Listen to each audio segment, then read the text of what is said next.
Hey there everybody, Johnny T here, and today I'm going to replace the battery in this watch and hope it runs better. It's kind of running right now, but clearly it's got a couple issues that should be kind of apparent on the screen at the moment. What's happening is the display is very dim, and the seconds hand is really not wanting to tick. This is it's a Luminox Series 200 watch. I believe the exact model is a 211. It does have tritium in the hour indices, and it's got tritium tubes in the hours hand and minutes hand. It's got a unidirectional rotating bezel. It's actually quite solid and quite stiff. Not a whole lot of backplay in this. I actually quite like it. It's got a couple of different features. We could see. So it's got a couple different time zones. It's got an alarm. It's got a chronograph, which does have a piezo element in here, and you can hear the beeps.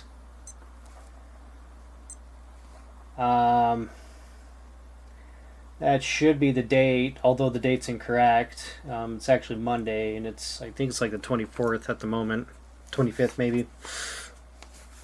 So yeah, I'm not really sure what's going on with this watch. The fact that this seconds hand doesn't want to move, it could just be that the battery's low power and it just needs a new battery, is what I'm hoping, and that might solve the problem. So, but yeah, pretty cool watch. It's kind of a rare thing to see these Luminox watches with these really nice all metal cases. They're usually made out of that carbon plastic or whatever you call it, carbon case. But yeah, here's a case back. So this band, by the way, it doesn't seem like it's the original.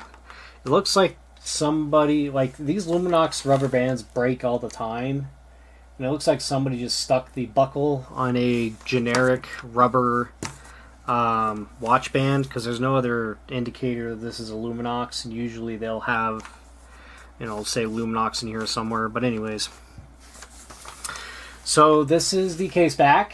I believe this 3HMBM is probably for the tritium.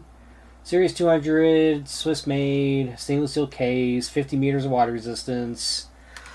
This watch does not use a sapphire crystal. It's got a couple scratches on it even. Yeah, what else is there to say about it? I'm going to go get my vise.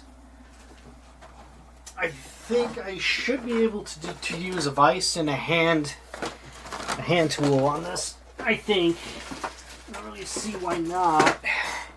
I don't see why I couldn't just... So when you're working on a chronograph, you got to keep in mind that, well, this one's got all these buttons on every side, so we want to kind of move those out a bit until we just get the we're trying to just grip onto the case and not the buttons, because you can potentially damage the buttons if you put too much torque and pressure on them. You could damage them. I haven't done it. I'm usually quite careful when it comes to working on stuff like this, but I would imagine that it's a possibility. And this isn't exactly working how I would thought it would. I think that's as good as it's going to get. So I am gripping onto the lugs, which is much better than all these buttons. We don't really want that. Seems like it's pretty solid in place. It might slip off. We'll see. Lugs tend to be kind of slippery, but yeah, it seems like it's going to hold. I'm using I got this on AliExpress. It's a Luro, I guess, an L2201. The cool thing about this is it's got really thick walls where these pins kind of press against, and there's like not a lot of movement, so that's what you really want. It prevents things from slipping and things of that nature. So, and I think this one's modeled after a Bergeon tool of some kind. Okay, so I'm gonna try and get this off. Case back off, and it looks like I've got some success. Very good. So there's going to be some debris in here because I'd imagine this case back hasn't been off in a bit, but usually you can see some debris come out. It's pretty normal. I'm just going to kind of brush this up, and I'm going to blow it off before I completely open it. Could also get a bunch of dead skin cells out of the notches there. Try and blow away from the table. That should be okay. And then let's see if we can't get this case back off.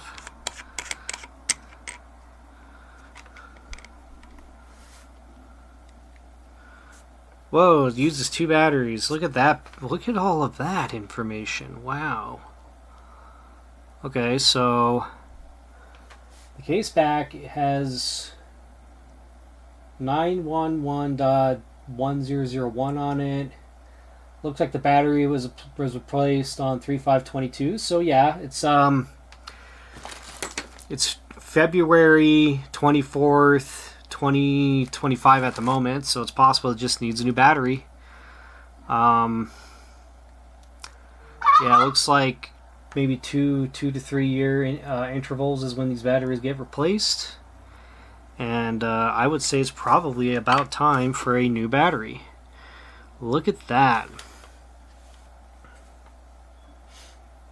I have never seen this movement before. Not totally sure what movement this even is. Can't get a good look at what that says. I'm going to probably just... Is it upside down even? It is upside down. I see 712, T12 perhaps, towards the center. But,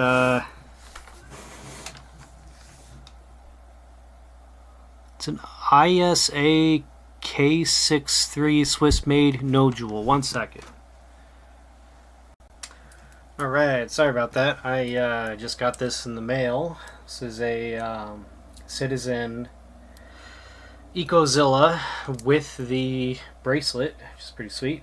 It just, FedEx driver just knocked on the door and delivered that, so I'm going to go ahead and stick this in the window. Let that charge up a bit. It's ticking merrily, but still want to charge it up myself. Okay, where were we? Yeah, so it's an ISA K63 Swiss-made zero jewel movement. The little spring here, that's what engages with the piezo element on the back, and that's what makes our noise. It's pretty cool.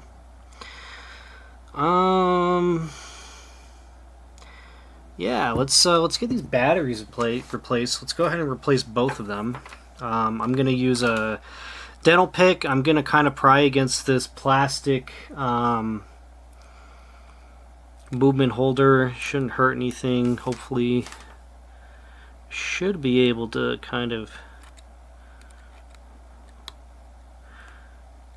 get these out. Maybe not. Let me get my brass tweezers.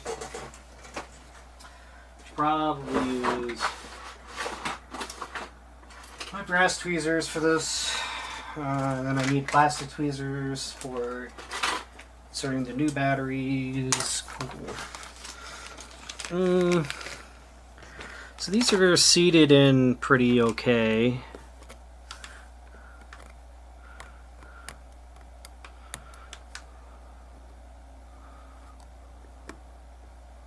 I don't know why, but I can't seem to get any real estate on these batteries. Interesting. Maybe we should try it like this. I think I have to pry up and then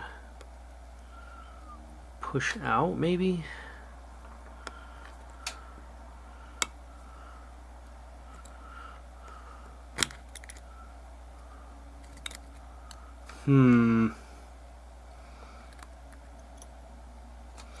Let's just remove this movement holder entirely. This should be easier.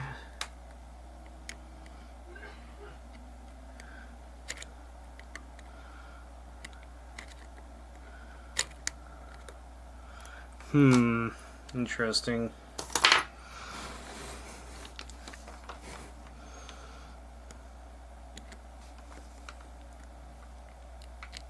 There we go.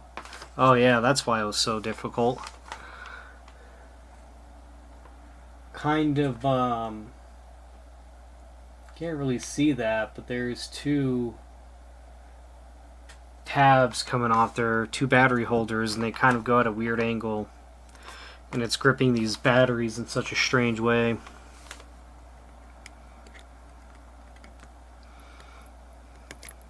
Yeah, interesting.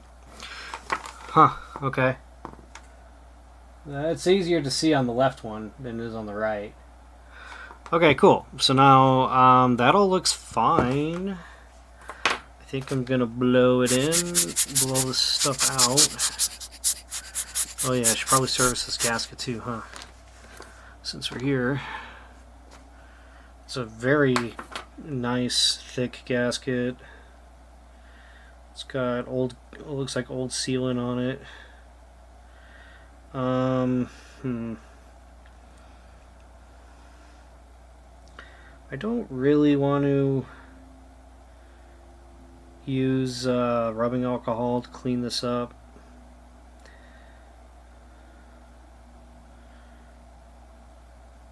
So I'm just going to use my fingernails and I'm just going to kind of rub. I'm just kind of lightly scrape off as much debris as I can, I guess. Doing this off camera, obviously, but I think, I mean, if it feels scratchy, I'll clean it up, but this looks like it's all old. It's all old gasket grease, it seems. And I'm gonna come in with a brush and just kind of scrape in where the gasket goes, because it looks like there's a lot of old debris. I mean, if I were a really good watch person, maker, whatever, I don't know if I'd call myself a watchmaker. I still don't really know anything about watches. I'm far from that, but I think professional watchmakers would probably put the whole movement in a cleaner and get that cleaned up. But I don't have any kind of nice. I'm just gonna throw this in my sealant gasket greaser. I don't have really nice tools. That's what I'm trying to say. I'm still very much a novice watch fixer, if you will, or I guess battery servicer, or whatever you would call me. I'm still quite new to the whole thing. And until I get some kind of formal training, I'd imagine I'm always going to be a novice. Which is, it's fine by me. I mean, you don't have to necessarily be perfect, but you do want to do a good enough job to where the watch is going to work and continue to work, obviously. So yeah. Anyways. So we got this all lubricated. Go ahead and get that back where it belongs. Get that gasket seated, nice. Still in very nice supple gasket, so I don't see the problem in reusing that. Okay, So the batteries, what are we looking at as far as these batteries are concerned? These are SR626, and that is going to be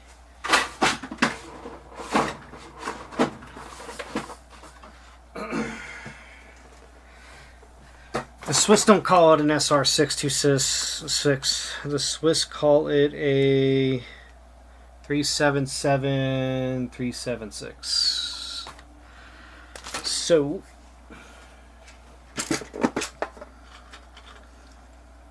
we need 2 of them, because this watch, I believe this, so if it takes 2 batteries, it means that the analog hands use its separate battery than the digital interface does. And this is really common on older movements. The Swiss really like to overcomplicate this kind of thing. Like, I feel like the Japanese kind of, that actually went in really easy. You just come in on the side, and you know, these will bite into it. This little battery holder tab things. Use plastic tweezers. Don't short your battery, please. Whoa. Don't let it fly like I just did. That's lost forever. I'm gonna grab a new one. Whoops. It's one of the bummer things about using plastic tweezers is they don't really grip stuff very well. So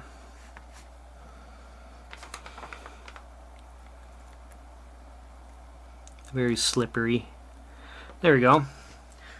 And we're done. Everything seems to be back in place now.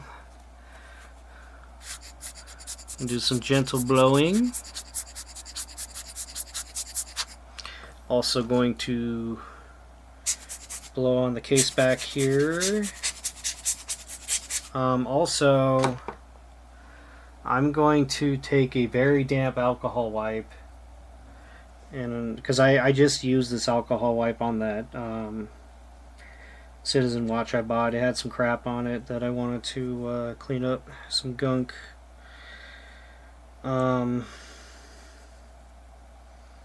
I'm just going to clean up these threads really quick.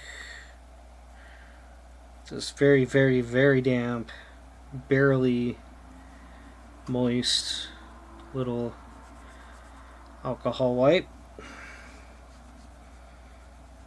And now I'm going to install it. Also, this case back does have some other information on it that I didn't read out. It says number 69. I think it says SII. Yeah, pretty interesting. Okay, let's throw it back on. And I don't know how to set this movement. I'm gonna have to figure that out later.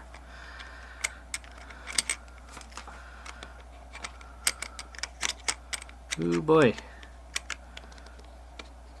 There we go. No. There we go. Yes.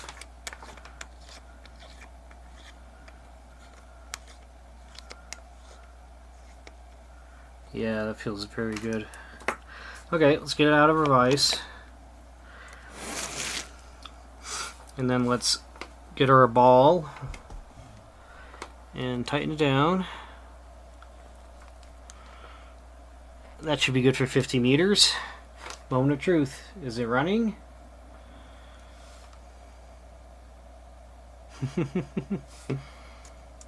Oh, yes. Much better. Much better. Look at how legible the digital display is now. And look, our seconds hand is actually ticking. It wasn't ticking earlier. Beautiful. There you go. So you replace the battery in a Victorinox or a Luminox 211 200 series dive watch, analog digital. Wow, beautiful. And just to show, so I've got a 6.5-inch wrist. Not too shabby. Very big watch, actually. Oh, you know what I forgot to do? I forgot to put the movement holder in. Whoops. Yeah, we need to do this really quick, don't we?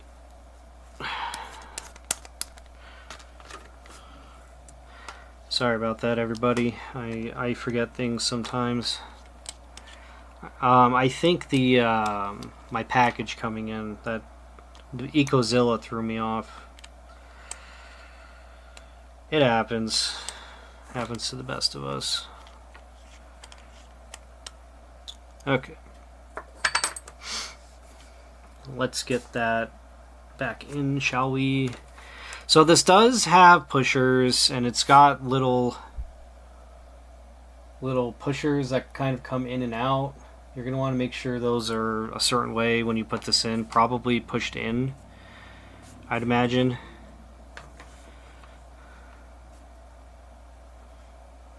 No, I think they want to be pushed out, actually.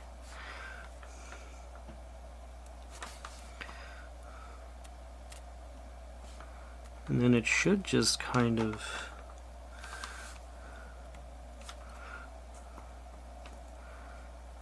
go back in.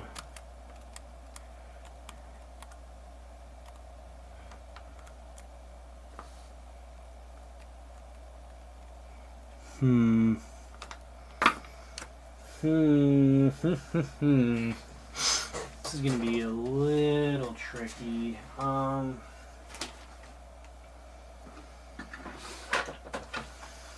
going to get a finger caught on just to kind of guide things better.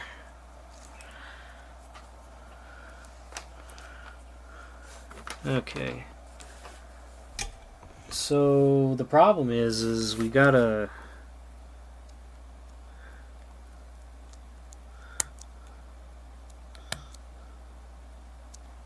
Oh, there it goes. There we go.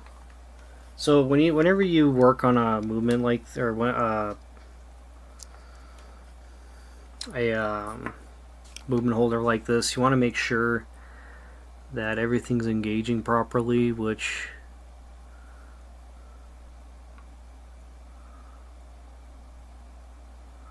you could see when I push the pin in, it hits the flipper, which is metal contact.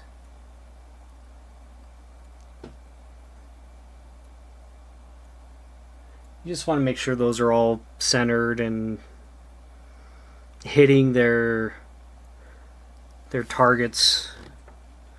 That looks pretty good though. Looks like everything's working the way it's supposed to. Okay, now we can put the case back on.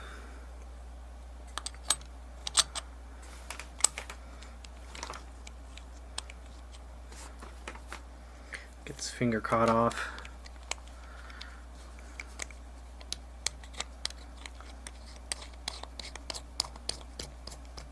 Very good. Get these over in the waste dish.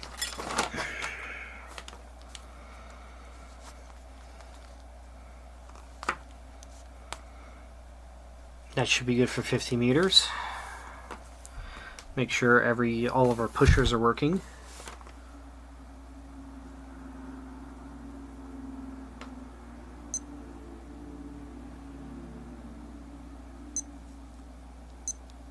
Yeah.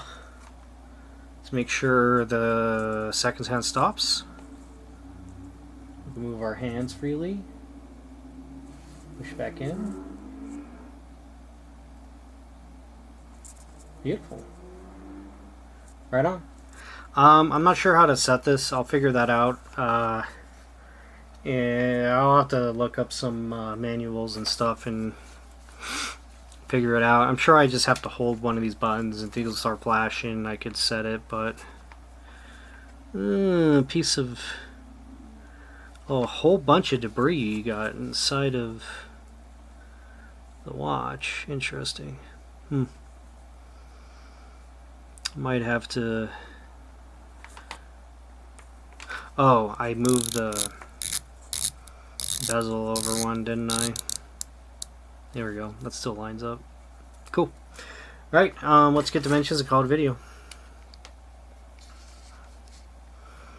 We have a 46 millimeter case size. That's without the crown. With the crown, we're looking at almost 50 millimeters. Yeah, big watch. We've got 51 millimeter lug to lug, and then the lug width is probably 22 millimeters, and then thickness 11.5. It's 11.5 millimeters.